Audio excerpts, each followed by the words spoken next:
Hello everyone, పచ్చిమిర్చి వచ్చేసి 2 months వరకు, కొత్తిమీర 1 month వరకు పాడవకుండా ఫ్రెష్గా ఉండాలంటే ఖచ్చితంగా ఈ టిప్స్ అయితే తెలిసి ఉండాలండి. సో మనం ఏంటంటే పచ్చిమిర్చి ఇంటికి తీసుకొచ్చిన తర్వాత తొడిమెలు అనేది తీసేసి ఇట్లా ఎయిర్ టైట్ కంటైనర్లో వేసుకోవాలి. సో కింద టిష్యూ పేపర్ అయితే వేయాలండి. నేనైతే మర్చిపోయాను, ఎందుకంటే ఇందులో కొంచెం తడి అట్లుంటే టిష్యూ అనేది అబ్జర్వ్ చేసుకుంటుంది. సో నెక్స్ట్ ఏంటంటే కొత్తిమీర అనేది ఇట్లా ఎక్కువ తీసుకొచ్చినప్పుడు ఏంటంటే వాటి కాడలు అనేది కట్ చేసేసి, ఎప్పుడన్నా మనం వెజిటేబుల్స్ తీసుకొచ్చినప్పుడు వాష్ చేయొద్దు. సో అంటే లీఫీ ఐటమ్స్ అయితే వాష్ చేయొద్దండి, మనం ఎప్పుడు యూజ్ చేసుకుంటామో అప్పుడే వాష్ చేయాలి.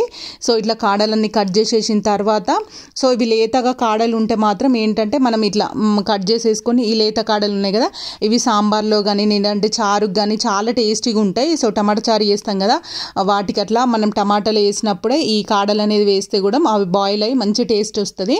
సో ఇట్లా కట్ చేసేసుకున్న తర్వాత కొంచెం ఎయిర్ టైట్ కంటైనర్లో ఏంటంటే ఒక టిష్యూ పేపర్ వేసి ఒక బాక్స్లో పెట్టేసి సో స్టోర్ చేసుకోవడం వల్ల ఈ కొత్తిమీర అనేది 1 month వరకు చాలా ఫ్రెష్గా ఉంటుందండి.